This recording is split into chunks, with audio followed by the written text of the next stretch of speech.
Everything in life is all about selling. That's what I believe in. I mean, challenging part ng pagbebenta ng kotse. Challenging, I bought a car na hindi ko alam, total wreck. I also bought one car before na I had my thorough checks already. Para yun pala, it was a carnap car.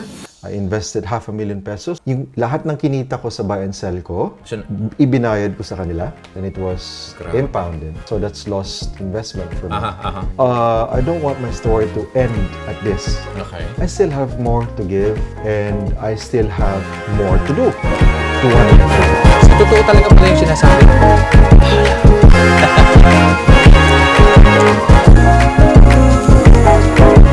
Bawat OFW ay may kwento.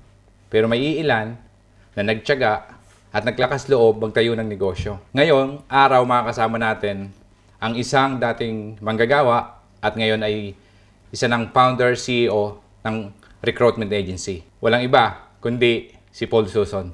Salamat, Vic. Thank you for having me. Salamat sa iyo at sa pagpapaunlak. Alam kong super busy mo at talaga namang na-appreciate namin yung oras na binigay mo sa amin. Oh, it's my pleasure. Okay, and it's an honor as well. Ganito. So ngayon, simulan natin yung pinakaugat ng kwento mo simula nung pagkabata mo. So I was born and raised in a city in Mindanao called General Santos City. So I was born and raised there in 1980. I pretty much lived all of my childhood and adult life in Jensen. And then I took up respiratory therapy and nursing in Davao City. Inisip mo ba na magiging isang OFW ka?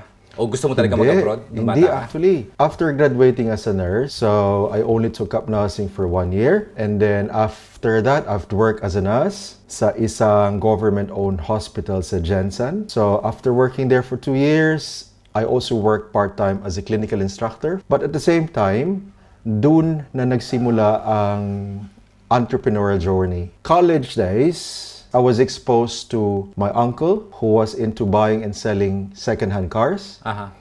And then his brother, my father's brothers, all of them were doing the same business. Wow. They So were parang buying and bata ka selling pa lang, cars. na-expose ka na talaga sa business. Na-expose na ako sa business model na iyon. And then college days, sinusundan ko palagi ang aking uncle. So I was with him during his transactions, his dealings. And then I got to learn the trade. Yeah. And the fact that we like cars, isn't it? So pero nung nag-start ka ng business, do you actually invested money now or how is it So actually what works? happened was, I got to learn the trade. I started earning on commission basis. Let the buyer and the seller meet. And then if the sale is successful, I will have a commission of 5,000 parang to dalawa 10,000. na, kaliwat kanan tinatawag. So Minsan, ginagawa si ko buyer, may magko-commission sa'yo, tapos Yes. actually si seller, oy Paul, kasi ikaw yung dahilan, ba't nakilala namin? Parang ganun yung transaction. Ganon yung transaction. And natutunan ko to sa uncle ko. His name is Reggie Zuzon. He's one of the pioneering buy and sellers in Davao City. Thank you for everything. Salamat sa lahat ng tinuro mo sa akin. Kung hindi dahil sa'yo, I wouldn't be pursuing my buying and selling business in Davao City, which was for 4 years. Kauna-unahang kotse na nabenta. Ito, 1997, Lancer GLI with plate number LDZ Grabe. 957. Hindi ko makakalimutan yan. Binigay ito sa akin ng aking loving father. So I thought it was a gift, but actually he sold it to me for 135,000 pesos. I was earning a minute amount of money working as a nurse. So I was just paying him, I don't remember, I think it's like 1,000 Grabe, pesos. pero 135, parang... And then after 2 years of using it, naibenta ko siya sa batchmate ko. His name is Sydney Lanete in Davao City for 165. Wow. Yeah. So 165. Sorry, Sydney, but that was my first That's the first stint as a transaction business na nagawa mo ng official. as a buy and seller. Oo. Yeah. So magkano nabenta ulit? So I bought it for 135. Okay, not nabenta. fully repaid yet. And then sold it for 165,000. So I earned 30,000 pesos. Grabe. Anything that you can sell, pag magaling ka magbenta, definitely magiging successful kang negosyante. Yun yung sinasabi ng iba. Yes, that's true. So everything in life is all about selling. That's what I believe in. So when you talk to your kids, you are actually selling something to your kids. Yep. So if you tell them you have to eat your dinner, your supper breakfast, never miss it. You are selling the fact that if they eat, they will be well nourished. They will be, healthy. You're asking your wife that you want to go mountain biking on a weekend. Yeah. You're actually negotiating and selling your what you want to do on that weekend to your wife. In business, you really have to sell. That's very important. So selling yourself, your services, your brand. Yeah. Okay? It's very important. Okay. Challenging part ng pagbebenta ng kotse. Challenging. I bought a car na hindi ko alam, total wreck. And then I also bought one car before na I had my thorough checks already. Pero yun pala, it was a carnapped car. So things like those. I'm sure. Talong-talo ako doon. Diba? Kasi kinuha siya ng highway patrol and it was impounded. Wow. So that's lost investment for me. But it's part of the business. Paano ka nag-end up dito sa UK? The story behind that was, I had no plans of coming to the UK, of being an OFW. So talagang wala sa plano mo yun? Wala talaga sa plano ko because my buy and selling business was earning 6 figures that time. Yeah. One day, while in Gaisano Mall, it's one of the famous shopping centers in Davao City. Davao, diba? So I met this couple, Jay and Jen. They were running a satellite office of a recruitment agency that were hiring Filipinos to work and live in the UK. Nung panahon na iyon, uso-uso pa yung student visa. To enter the UK, you also have to take NVQ3. So that's what I did. Nagka-heart-to-heart talk kami ni Papa. Naalala ko pa yung sinabi niya, you took up nursing for X amount of years and Bachelor of Science in Respiratory Therapy for 4 years and you ended up selling cars. Tama naman yung sinabi niya. And then the fact that, my brother has traveled the world many times already. He's visited a lot of countries. And naisip ko, I'm a nurse and I'm a respiratory therapist. So I can also work abroad. Pero nung nag-aaral ka ng college, kaya ka nag-take ng nurse, hindi para mag-abroad. It's actually for me to go abroad. Yun talaga yung plano because din. That was the trend. You never expect na UK ka babagsak? I was never expecting to come to the UK. The plan was to go to the US. Okay. So I talked to Jay and Jen. I told them, okay, they sold me the idea of working and living in the UK. So I said yes to them. Yeah. I invested $500,000 pesos. So lahat ng mga kinita ko sa buy and sell ko, ibinayad ko sa kanila. Para maproseso ng tama yung papel mo nang pumasok ka ng legal sa UK. Yes. Yun, di ba? So lahat ng inipon ko for almost 5 years, I got my first million in buying and selling cars. So yung first million mo, ano ka lang? Nasa Pinas ka pa lang, na-hit mo na yun? Nasa Pilipinas, yes. Yun yung, wow. So nakapunta ka na ng UK. So nakapunta na ako ng UK. Kwento mo sa amin, ano nangyari after nun? So nandito ka na, nandito ka na UK. First job, ano nangyari? First job ko, I worked as a caterer in Grimsby. Oo. For almost 2 years. Grabe. So I came here on a student's visa. And so which is pinapayagan magtrabaho. Take note lang, just for for the record. So lahat ng student visa, pag nakapasok ka sa UK, legal po na magtrabaho. Para lang sa kalaman ng nanonood, legal magtrabaho yung student visa rito ng 20 hours. Tama ba yung pagkakaintindi? Yes. 20 hours a week. So, okay. So magkano yung kinikita mo per week? Hindi ko maalala, Vic. But I think I was earning $950, I think, in Grimsby. So Grimsby is up north. 950 pounds. Oh, no, it's 9.50 per hour, I think. Is it better ba nung nandoon ka sa Pilipinas? Hindi. Sinabi mo ba sa sarili mo na? Bakit? I was depressed. Talagang na-depressed ako at namimiss ko na yung negosyo ko sa Davao City. Yeah. The fact that I am here already, I told myself that I just need to persist, be resilient, and then just set my eyes on the prize. Yeah. And then my goal was to become a nurse in the UK. Kasi nurse nga ako sa Pilipinas, kasi diba? Dito, kailangan mo pa rin mag-aral ulit para maging registered nurse ka ng UK. Ilang taon mo ginawa to? Almost 2 years. 2 years. So I started working as a caterer, worked my way up to become a senior caterer. And then I told myself, I don't want my story to end like this. Yeah. Kasi I still have the potential to be more and do more.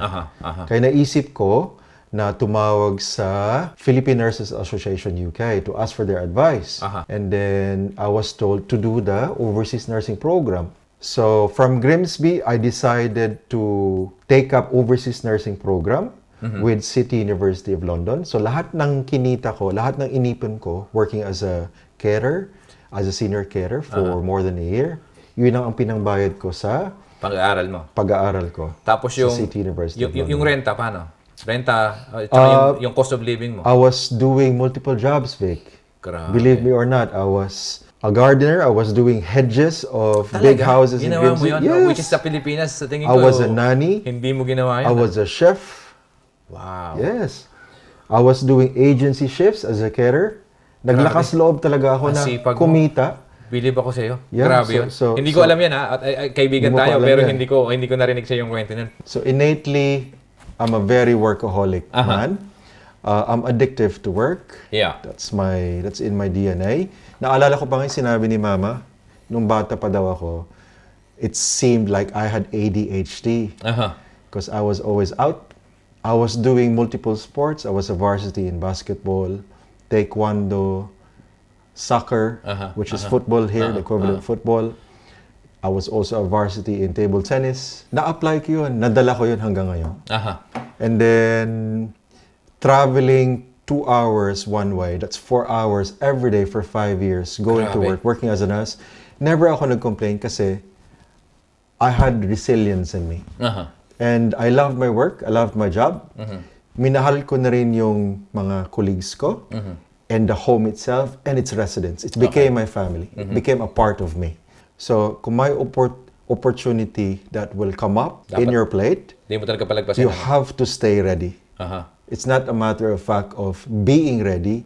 You have to stay ready every day, every month, every year. Okay? Because if opportunity knocks on your door, you have to take the bold courage, okay, of taking this opportunity and committing to it. And then after a year, everything changed. So they had a building across their car park na hindi nila ginagamit for the past 7 years. The owners wanted to build a rehabilitation facility. So ang sinuggest ko sa manager is why not create a community high dependency unit? Because there's none within the area, and in fact, there is actually none in the whole of Middlesex. Okay. And Middlesex is a very big county. Yeah, I presented everything to them, and then they said yes. Okay. So the reason behind me suggesting this is because I was a respiratory therapist in the Philippines, and I was working as one for 4 years. So I was taking care of patients with tracheostomies and patients with basically neurovascular and respiratory problems. Ngayon, may mga tao na nasa ilalim mo na obviously. Managerial, may minamanage ka na tao at the same time. Ilan yung nasa ilalim mo? Ilan yung mga tauhan na kailangan mong i-manage? We only started with a few nurses and a few carers. So I think there's 4 nurses and then 4 carers. So 4 carers, 4 nurses. Yep. Ano yun? Puro Pilipino lahat to? No, hindi. Parang ang sarap lang na dati, yung interpretasyon natin na ikaw yung magtatrabaho being a nurse, obviously, manager is maybe Briton. Diba? Parang yun yung ano eh. Pero ngayon, parang bumabaligtad na. Sumasang-ayon na sa yung takbo ng mas maganda. So, yung pagiging managerial o deputy manager doon sa trabaho na yon, ano yung pinaka-challenging point doon? So, any business that has a significant amount of manpower, it's not easy at all. Okay. Okay, dealing, for example, with your wife, with your kids or husband, it's not easy.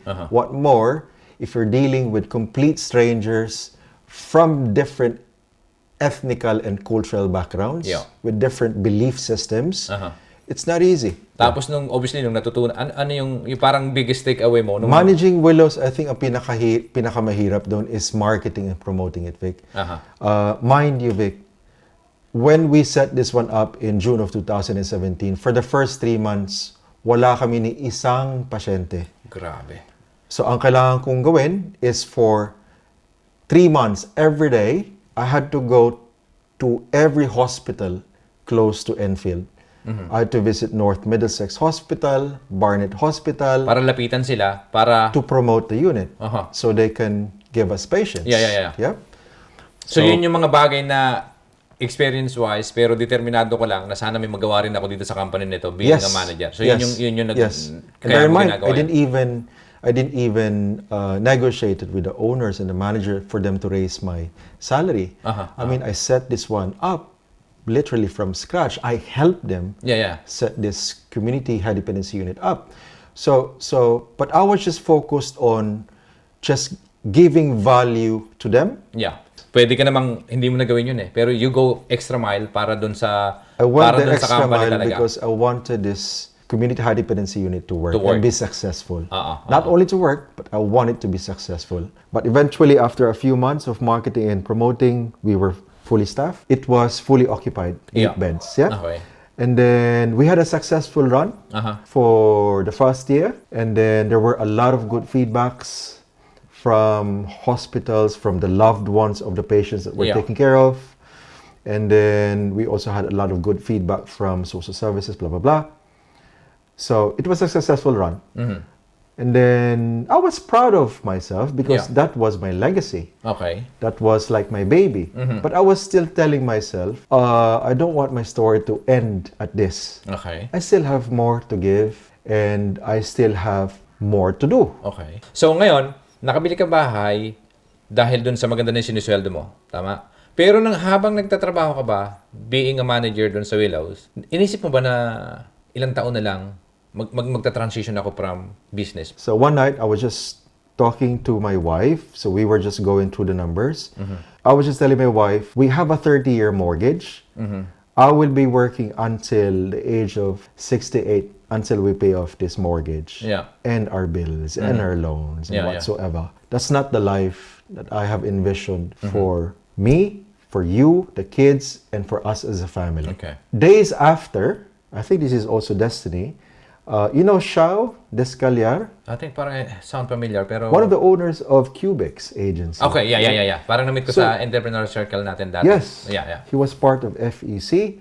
So out of the blue, he called me and told me that a couple named Josh and Rochelle is doing mentorship for business. And then, believe me or not, my savings in my bank account was only 3,000 plus, Vic. Nung tumawag si Xiao at sinabi niya na may couple that will be doing business mentorship. Mentorship, yeah. And the fact that... Pero nung tinawagan ka ni Xiao, mayroon ka ng business na naisip mo na ito yung gagawin ko? Wala pa? Yes, for the past 3 years, I was actually planning to put up my own recruitment agency. Yeah. You know why? Kasi nga, being a manager of Willows, I was dealing with agencies myself. Okay. So kung short parang staff iniisip kami, mo lang doon dati, pag may agency na ako na yung magsusupply ng tao dito. Yes. Gaano ka-importante yung mentor It's very important, Vic. sa isang negosyo? It's very important. No one can do it alone. Alam mo tayo mga Pilipino, sanay tayo na kaya natin ito. Yeah. You know? Kaya ko yan. Kaya kong mag-isa yan. KKK. Yeah. Diba? Alam ko na yan. Kaya na ng Pinoy. But you know what? Think of this. Even the biggest entrepreneurs in the world, i.e. Elon Musk, Warren Buffett, Grant Cardone, they have their own mentors. It's not only singular. They had lots of mentors. Okay. So December, Christmas week of 2024, believe me or not, Vic, alam mo anong sinabi ko sa misis ko? Ga, I call her Ga. Ga, pwede bang doon ka muna tumira sa kuya mo sa Colchester? She has an older brother, Henry Coco. Thanks, Kuya Coco. So from December 24 to January 1, kasi I want to focus on my business plan. So that was a big sacrifice. And my wife wasn't talking to me. But she understood eventually. Okay. So by the 7th of January 2019, the month after, I incorporated Briley Healthcare LTD. Okay. So doon nagsimula yung negosyo mo? Doon nagsimula yung negosyo. And I named it after my firstborn. Okay. I didn't even think twice of naming my company after my firstborn. Okay. Nag-resign ka na? No, not yet. I was still working. I was still managing Willows. Okay. Gusto kong malaman kung paano ka nagdesisyon na, teka muna, okay na tong agency na tumatakbo na yung negosyo o paano yan? I have goosebumps. Vic, naalala ko pa yung time na from January to May, I was just doing 40 or more cold calls every day, calling care homes. So yun lang yung ginagawa mo para gusto mo mag-pitch ka na mag-pitch para at least sana may ma-close ka na deal. So I can close contracts with care homes for them to use us as their preferred agency supplier. At the same time, I was still working full-time, managing Willows. Yeah. Naalala ko pa nga, Vic, nagsasuction ako ha. May AirPods ako dito. I was talking to nurses. Sorry. But it had to be done. I was multitasking. I was really pushing myself to the limit. Nung nagtayo ka ng recruitment agency, so nag-start ka na mag-recruit ng Nag-start na ako ng mga mag-recruit. nurses bago Mahirap pa yun. maghanap ng client. Mahirap yun, Vic, because I had to balance recruitment and business development. Meaning, Oo. I continued recruiting from January to May and continued doing my business development, calling care homes to Yeah. close contracts from January to May. Grabe. Zero kami nun. Aha. Okay? Pero I had a subcontract on the side Aha. with an agency called Cubics. Aha. We were collaborating. We were supplying them nurses kasi meron na kami employees eh. So it was balancing everything. And then June, I struck the very first contract with care home in Brixton. Okay. So I called this nursing home called Windmill, Aha. and apparently the person at the end of that call was a Filipino. Okay. And he was a deputy manager. Aha. And there, I convinced him for us to supply them with nurses. So yun yung kauna-unahang kontrata? Yun ang kauna-unahang kontrata. And then for the first month, we were doing 4,000 a week. 6 months later. Grabe. So Tagal ano? I persisted. Gusto kong malaman, yung kikitain mo ba dito sa recruitment agency mo, matatapatan na ba yung kinikita mo na 60,000 a year Yes. bago ka nag-decision mag-resign? Yes. Bear in mind, yung 60,000 a year na yan, that's gross profit. June, July, August, so that's barely 3 months after closing our first contract. We were already doing almost 10K. A month yun? No, that's a week. A week? Yeah. Gross yun? Gross. Grabe. The fact that it's scalable, that was my turning point, Vic. Aha. So I tendered my resignation. Tapos Hindi ano pa nga ako kinausap ng misis ko for 2 weeks. Baka mali mali decision mali ko. decision mo. Oo. She wants security. Aha. She's female, and most females want security. So I told her, this is scalable. Aha. It's tried and tested by me. Aha. We only started with 4,000 a week. Now we're doing almost 10,000 a week Okay. gross. So Okay. I think it's about time for me to resign so I can focus more on bridal care. And maybe after 6 months, we'll never know. We will quadruple our weekly sales. Okay. So, kailan nagsimula yung sa tingin mo na kailangan ko na mag-hire ng tao? Yes. So, paano nag-start yun? So, kasi kailangan natin... Nagsimula yun nung when I lost my 2 Spoon and Rice franchises, the Canary Wharf and the Houston franchise. So April of 2020, the second month when after COVID broke out, I hired my first virtual assistant. She was Indian. Or the Ba, hindi best. Filipino? I was being cost efficient at the Okay. time. It So, was mas very, mura. very cheap. Mas mura yun Yeah. kaysa sa virtual Filipino virtual assistant. Yes. Okay. So I met it through the company that did our website and our CRM software. Okay. So at that time, I was into Grant Cardone's books. Okay. Big, for the past 6 years, I have read his 10X Rule and his 10X Mentor book more than, believe me or not, more than 50 times, the 10X Rule. 10X Mentor is more than 30 times. I have the evidence on my Audible. Ngayon, ilan ang staff mo? Right now, so from starting Briley Care with just 10 employees in 2019, first quarter of 2019, that's 5 nurses and 5 carers. Now we have more than 800 employees. Grabe, ano? Anong klaseng boss si Paul? Paul Zuzon is a very, very lenient and firm boss. I am very, very employee-centered and also client-centered. So if I take care of my employee from day one until they start working from us, so from the recruitment stage until the day that they start working for us, until they've been working with us, not for us, I always say that. It's been a privilege working with them. So it's very important for business owners to know that. Yeah. Gaano ba ka-importante yung disiplina mo sa pagpapatakbo ng negosyo? What do you call it? Ilang beses na ako na-interview nito, but naiiyak pa rin ako.